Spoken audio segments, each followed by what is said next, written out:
Hello everyone, and welcome to today's interview. It is a great pleasure to have you with us. Today, we are honored to invite a distinguished guest, Miss Wang, the CEO of a family-owned automotive parts manufacturing company based in China. The company has grown steadily from a small family-operated workshop into a reliable supplier in the heavy-duty vehicle industry. Over the years, it has built long-term partnership with major manufacturers and expanded its presence in both domestic and overseas markets. This journey reflects not only the development of a business but also the dedication, resilience, and leadership behind it. As the second generation leader of the company, Ms. Wang has played an important role in guiding the business through different stages of growth, from early operational challenges to long-term stability and modernization. Her experiences offers valuable insights into family entrepreneurship, industrial development, and leadership in a competitive manufacturing environment. Today, we are pleased to have the opportunity to learn more about her personal background, her education, and how these experiences have influenced her management style and business decisions. So, to begin our conversation, I would like to ask you the first question. So, what is your education background and what was your previous work experience before starting this venture? And my education background was mainly practical and technical rather than business related. I did not receive formal training in entrepreneurship or management. Before starting my own venture, I worked in a small manufacturing and metal processing workshops. These roles involved hands-on production work, basic procurement, and dealing with daily operation issues. Through this experience, I became familiar with manufacturing processes, cost pressures, and the realities of running a small operation, which later helped me feel more prepared to start my own businesses. Okay, this response shows that the entrepreneur developed entrepreneurial skills through practical experiments rather than formal education. Hands-on work helped build a strong understanding of cost, operations, and real-world challenges. This suggests that experiential learning can be just as important as business education in preparing someone for entrepreneurship. So the second question is, did you have any role models when growing up, or did you do any entrepreneurial activities as a young? I did not have a clear entrepreneurial role model in my family or education. However, many people around me were self-employed or running small workshops.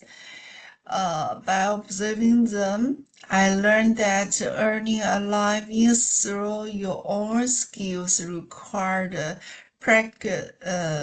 persistence and responsibility. Although I did not engage in formal entrepreneur activities when I was young, these observations gradually shaped my understanding of what it means to work independently. Okay, these answers highlight the importance of social environment in shaping entrepreneurial thinking. Even without direct role models, observing self-employed individuals help build awareness of independence and responsibility. This suggests that informal exposure can still influence entrepreneurial mindset development. So the next question is, when did you know you wanted to be an entrepreneur, and did your family background influence this decision? I did not make a sudden decision to become an entrepreneur. The idea developed gradually as I gained more work experience and confidence in my technical abilities. Over time, I realized that starting my own business would give me greater control over my work and income compared to being an employee. Well, my parents were not entrepreneurs themselves. They valued independence and hard work, which gave me the confidence to take the risk to starting my own venture. Okay, this response shows Mm. that entrepreneurship can be a gradual decision, not a sudden one. Increased confidence and desire for autonomy played a key role. Although the family was not entrepreneurial, shared values such as independence and hard work still support the decision to start a business. So, thank you, Miss Wang. Next, please welcome my team member He Zhichao. Okay, hello, Miss Wang. So my first Um, question is, could you please share what your primary motivation was for starting the business, and at that time, what were the main factors or circumstances that lead you to start your own ventures instead of pushing their career options? okay. At the beginning, my motivation were quite simple. I wanted to earn a stable living and have more control over my work. Before starting the business, I had some experience in metal processing and manufacturing, and I noted that there was a steady demand for automotive parts, especially in the truck and the repair market. At the time, job opportunities were limited, and I felt that starting a small workshop was a more realistic option than working for others. As I became more familiar with the industry, I gradually realized that heavy-duty truck competence had a long-term demand due to infrastructure development and logistics growth in China. That was when I decided to focus on this sector and continue developing the business. Okay, So from my perspective, when you mentioned that you choose to start a new workshop because job opportunities were limited at that time, I think that really explains why sustainable was so important to you. It also makes sense that you decided to use your previous experiences in mental processing instead of entering a completely new field. I find it interesting that you didn't immediately focus on heavy duty truck parts, but only become more confident about this direction after working closely with customers and the market. That practical experiences seems to have helped you clarify where the real demand was. So the second question is, when you first started the venture, what were your main goals? And did you initially aim to build a small and stable business, or would you already think about growing and expansion at that stage? Mm.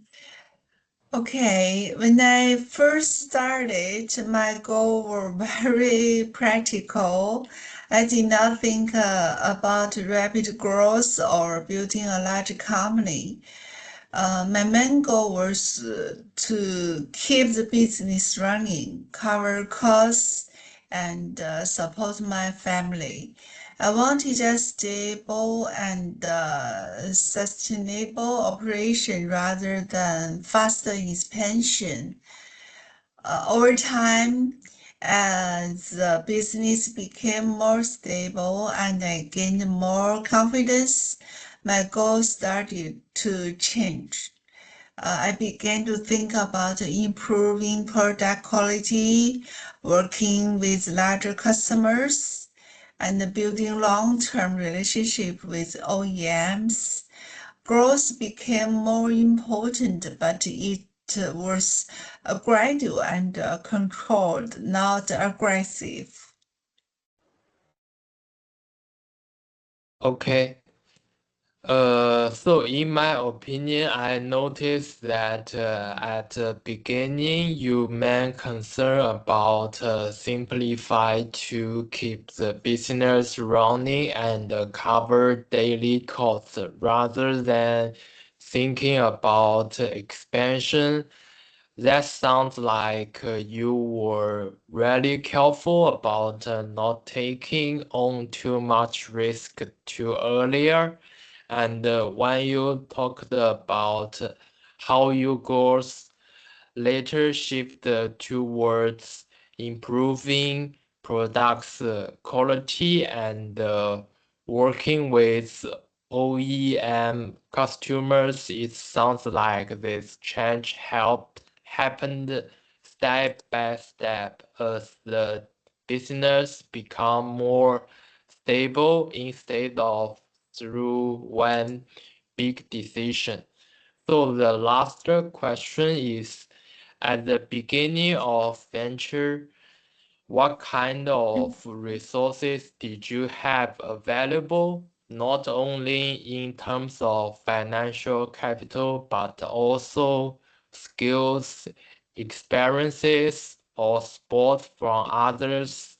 What kind of network did you rely on during the early stage, such as family, friends, suppliers, or industry contacts?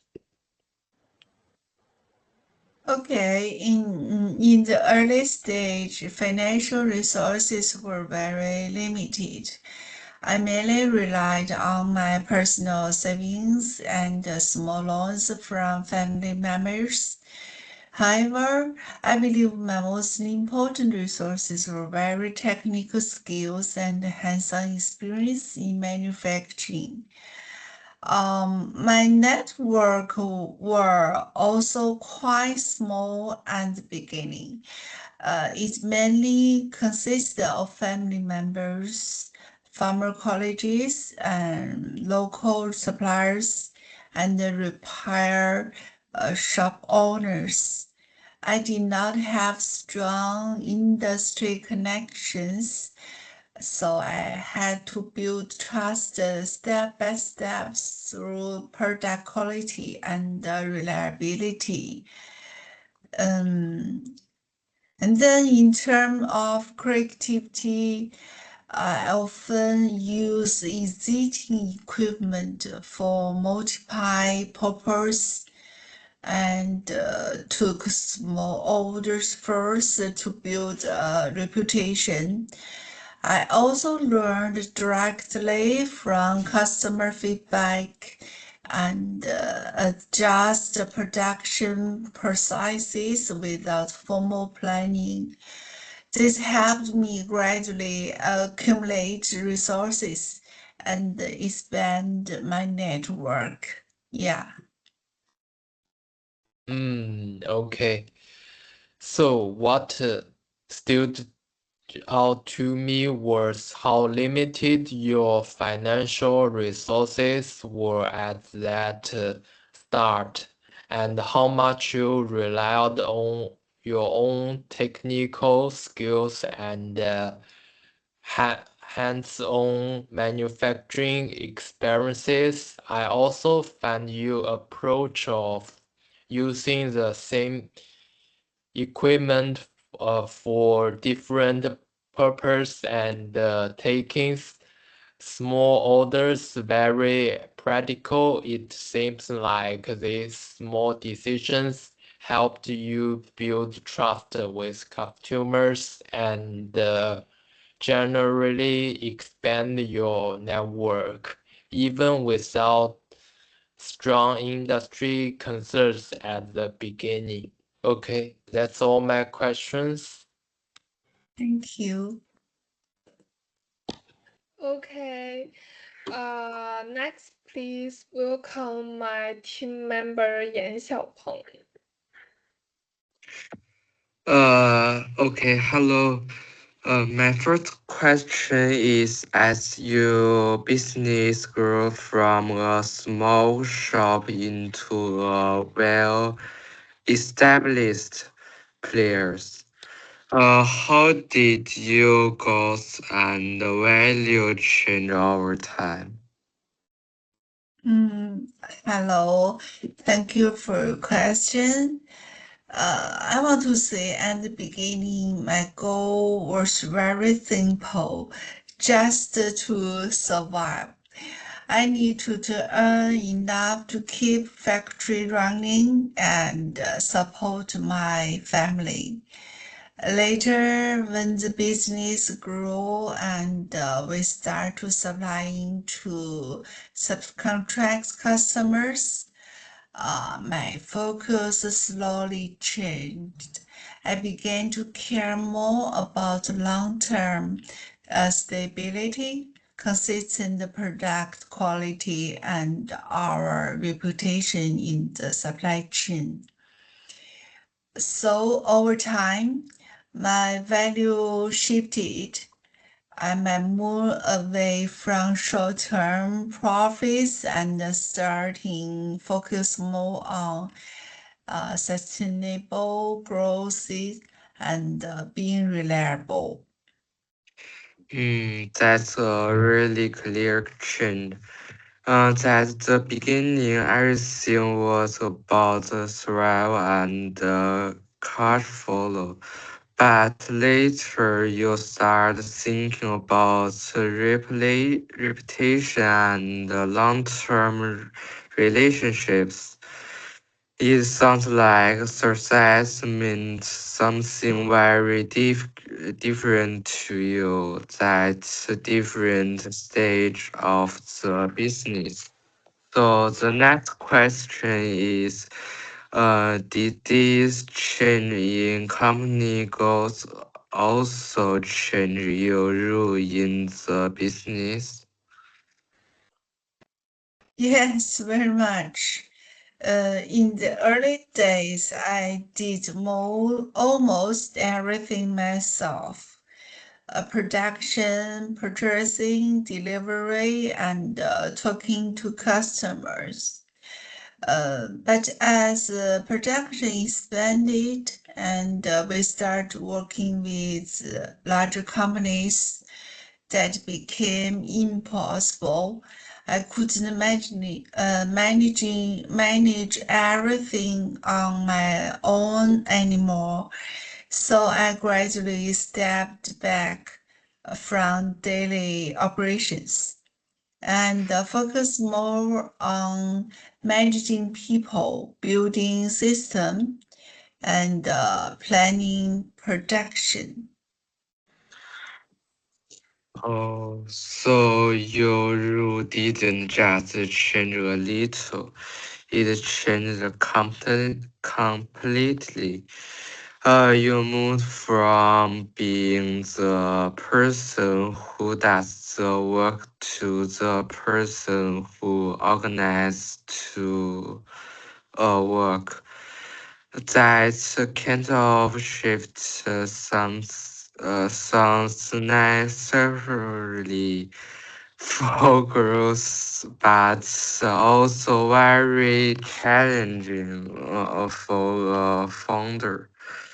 So, was it difficult for you to let go of control as the business grew? At first, yes, it was very difficult. As a founder, you often feel that only you can make the right decisions. But when orders increased and quality requirements became stricter, I realized that relying on myself alone was risky. Slowly, I learned to trust my team to put formal processes in place for the long-term development of company. I had to accept that giving up some control was necessary. That sounds like a real internal struggle. You knew you need help, but emotionally it was hard to let go. It also shows how growth focus entrepreneurs to trust the system and the people, not just their own judgment. So the next question is looking back, how was your attitude toward risk change as your business developed? Mm. In the early stage, I took many risks, but honestly, I didn't fully realize it at that time. I invested my personal savings and accepted unstable income because I didn't have many choice. As the company grew, I became much more cautious. I had employees to think about and the long-term relationship with customers and the supplier to protect. Risk didn't disappear, but I became more careful and more strategic in managing it. It's interesting that rates didn't go away. It just became heavier. At first, the rates mainly affect to you, but later it affects many other people as well. That really responsibility clearly changes how you think before making decision. The next question is, did you have any assumption in the early days that later turn out to be wrong? Oh, yeah, definitely. At first, I believed that low price alone could win customers. But after working closely with clients, I realized that stable quality and reliable delivery mattered much more than price. This pushed me to invest in quality control and testing equipment, even though it increased our costs. That's a very honest reflection.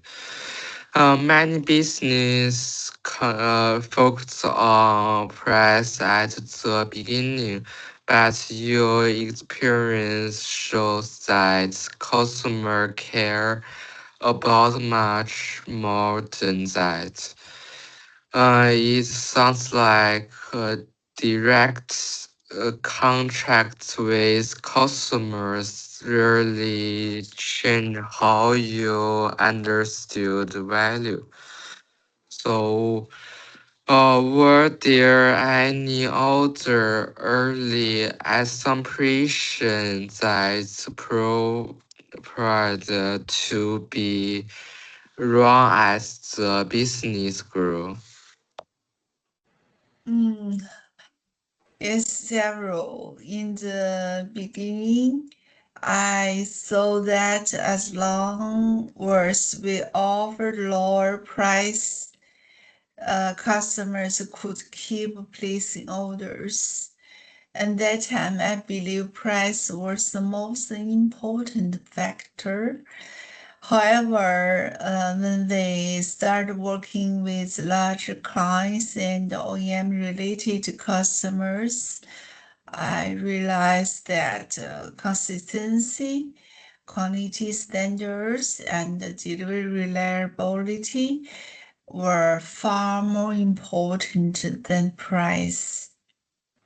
That Mm, is important. Yeah. so our time you thinking moved away from short-term transaction toward long-term operation. It seems that working with larger and more demanding customers really reshape your mindset. That kind of learning really only come from experience. Uh, did did this wrong assumption into any major mistakes during the growth stage? Yes, actually, they did. One major mistake was delaying investment in a proper quality control system. And first, I tried to control costs by relying on manual inspection and my own experience. This worked when production was small. But once output increased, the cost quality inconsistency, and rework. From this mistake, I learned that once a company starts to grow, formal system and processes are essential. Relying only on personal judgment is not sustainable. This really shows how small decision can become big problem as a company grows. What worked at a small scale no longer worked later no. It sounds like this mistake was powerful, but also very important for the company's development. The last question is looking back on the journey.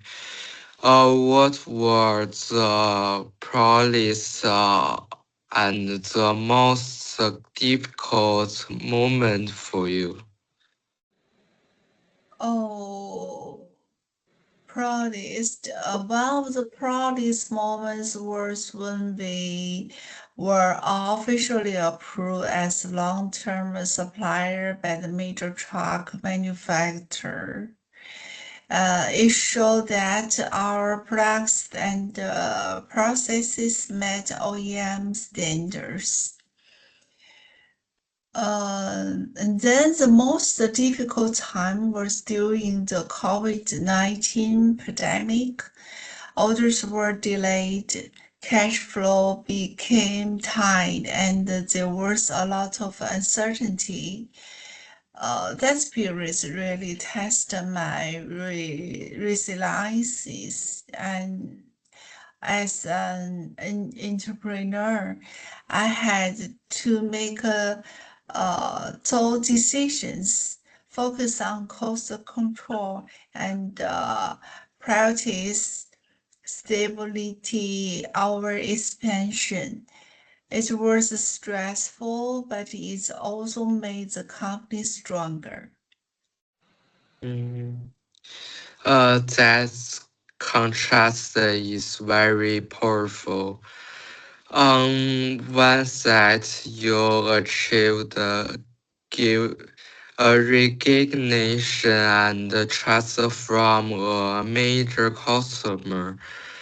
On the other, you face a crisis that a friend, the survival of the business. Together, these moments really show what the entrepreneurial journal is like pressure, responsibility, and resilience at the same time. Okay, thank you. My question is over. Uh, Okay, thank you. Next, please welcome my team member Ji Yingtong. Hi, okay, my first question is looking back at the earlier stage of your venture, which area do you think received less attention than it should have? mm, in the early stage, most of my attention was on survival. I focus on securing orders and keeping production running, and as a result, areas such as inventory planning, cash flow buffers, and supply chain resilience were not prioritized enough. Okay, that makes sense. In In the earlier stage, survival often leaves little room to think about the structure or buffers. So at that time, how did survival pressure shape your day-to-day operational decisions? Survival pressure strongly influence the daily decisions. Immediately, cash flow was critical. So many choices were short-term oriented. Long-term preparation was often postponed. Um, so many of the decisions were driven by urgency rather than long-term planning. Okay. Uh, did this short-term focus affect how you prepared for uncertainty? Yes, because the propriety was keeping the business running. We did not build enough financial or provision buffers in the early stage. Okay. It sounds like uncertainty was acknowledged but difficult to address at that point. Okay. And how did later external shocks, such as the COVID-19 pandemic, change your understanding of preparation and risk? Mm. The COVID-19 disruption was a major turning point. It clearly showed how a reliable manufacturing business can be external shocks. Looking back, stronger financial feasibility and operational redundancy would have reduced the pressure significantly. Yeah, that experience seems to have reshaped how you think about risk and resilience. Okay, and when making major decisions, how did you balance opportunity and risk throughout the development of the company? I always try to balance opportunity and risk carefully. Investment decisions were made cautiously and within realistic capacity. I evaluate whether the opportunity matched our actual production capability and manager capacity rather than optimistic expectations. So growth decisions were closely tied to uh, what the company could realistically handle.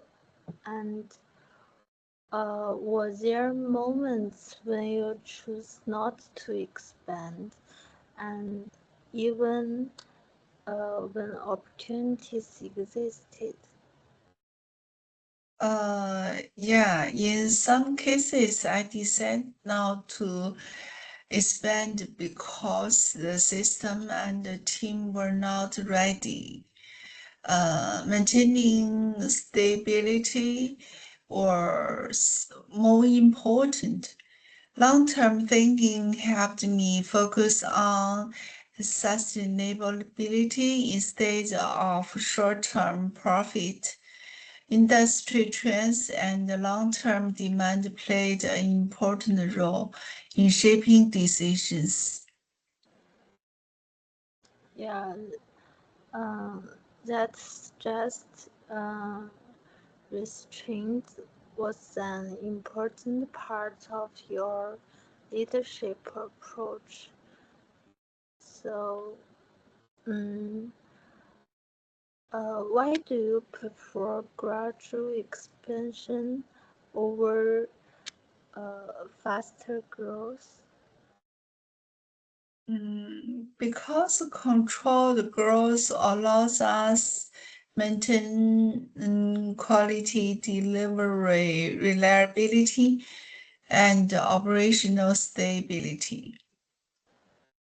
Okay, so steady growth helps protect both quality and operations.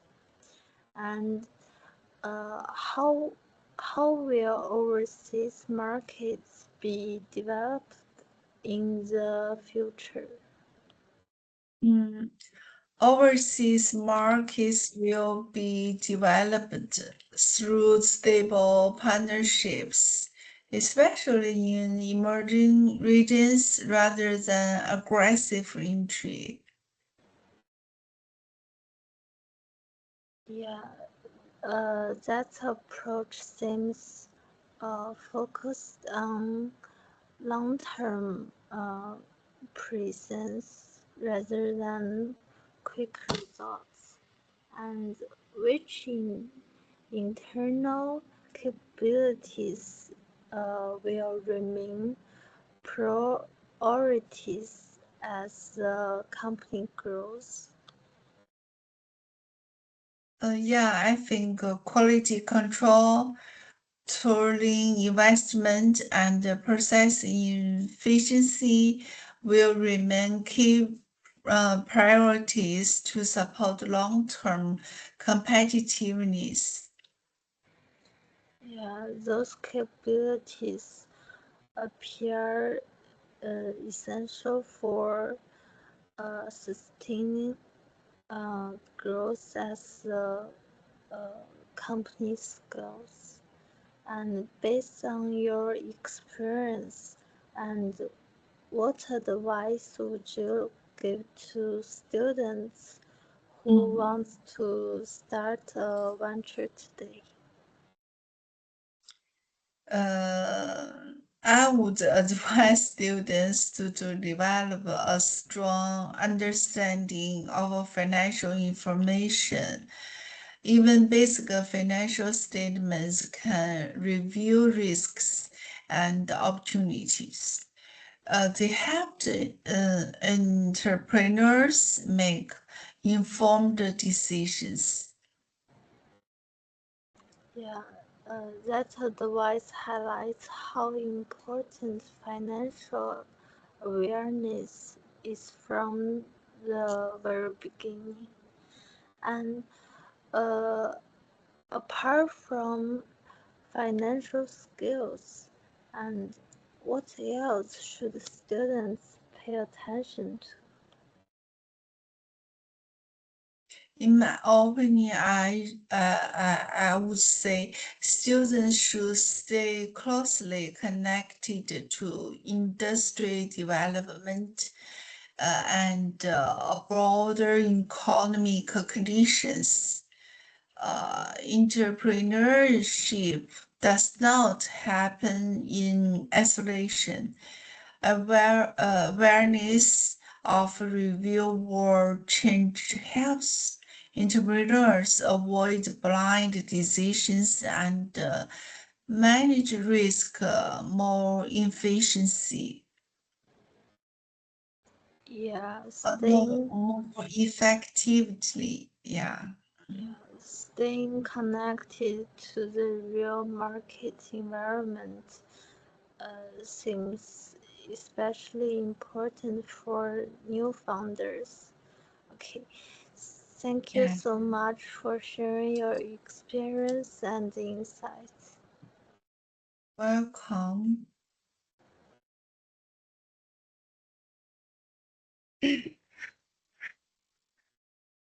Okay, as we come to the end of today's interview, I would like to reflect on some of key insights shared by Ms. Wang.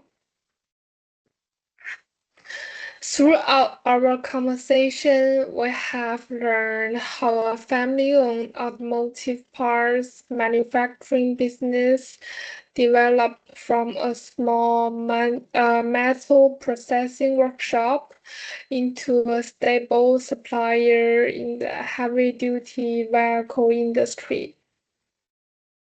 This growth was not the result of a rapid expansion, but rather a process of steady learning, careful decision-making, and a strong focus on quality and reliability.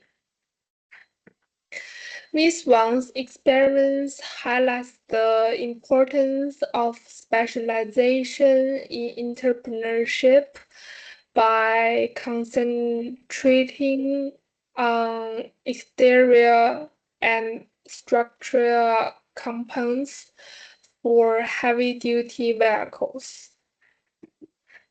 The company was able to build technical capability and meet strict industry standards.